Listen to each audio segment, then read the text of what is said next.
America और रूस के बीच जारी तनाव अब एक खतरनाक मोड़ पर आ पहुंचा है। उत्तरी अटलांटिक महासागर में हफ्तों तक चले हाई वोल्टेज ड्रामा के बाद अमेरिका ने रूस के झंडे वाले तेल टैंकर मरीनेरा को सफलतापूर्वक जब्त कर लिया, जिससे अंतर्राष्ट्रीय राजनीति में हलचल मच गई है।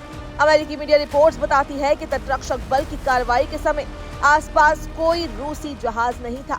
वहीं रूसी सरकारी मीडिया ने इस घटना को समुद्री डकैती करार दिया है। रूस का आरोप है कि अमेरिका खुलेआम अंतर्राष्ट्रीय समुद्री कानूनों की अनदेखी कर रहा है।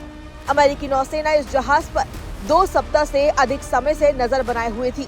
ये बात तब सामने आई जब मॉस्को ने जहाज की सुरक्षा के लिए नौसेना बलों को तैनात करने का प्रयास किया। हालांकि बावजूद इसके अमेरिका ने तेल टैंकर अपने कब्जे में ले लिया है। जिस टैंकर को पकड़ा गया उसका असली नाम बेला 1 बताया जा रहा है।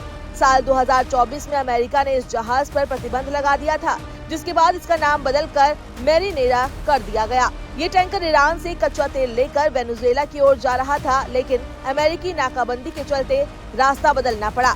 अमेरिका ने वेनेजुएला के समुद्री इलाके में सख्त निगरानी और प्रतिबंध लागू कर रखे हैं।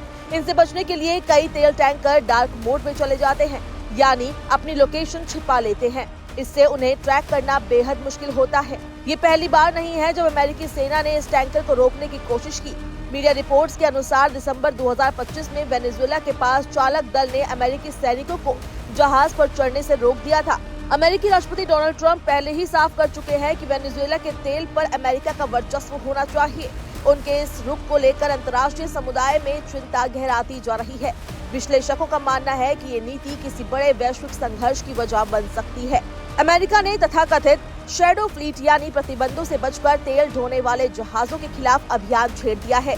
इसका सीधा असर रूस और ईरान पर पड़ा है, जबकि चीन ने भी इस पर कड़ा ऐतराज जताया है। रूस ने अपने युद्धपोत और पनडुब्बियां टैंकरों की सुरक्षा के लिए रवाना कर दी है। उधर चीन ने संकेत दिया है कि वो भी अपने नौसैनिक बलों का इस्तेमाल कर सकता है। ऐसे में अटलांटिक महासागर में 3 महाशक्तियों के आमने सामने आने की आशंका बढ़ गई है। वेनेजुएला दुनिया के सबसे बड़े तेल भंडारों में से एक का मालिक है। अमेरिका चाहता है कि इस तेल की बिक्री और उत्पादन पर उसका नियंत्रण हो।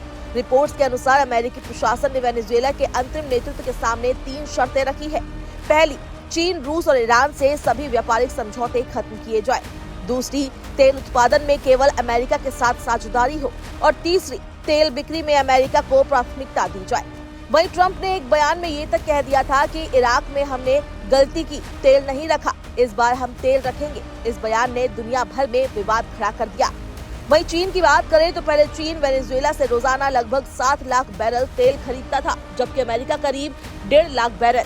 अब हालात बदल चुके हैं। वर्तमान में वेनेजुएला का लगभग सारा तेल अमेरिका को भेजा जा रहा है, जिससे चीन को भारी आर्थिक नुकसान हो रहा है।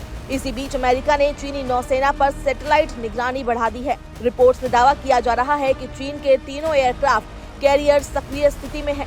हालांकि चीन आधिकारिक तौर पर सिर्फ चेतावनी तक सीमित है।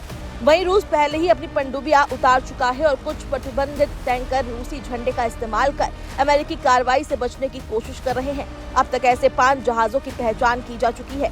विशेषज्ञों का मानना है कि ट्रंप की आक्रामक नीति और जल्दबाजी वैश्विक स्तर पर बड़े संघर्ष को जन्म दे सकती है।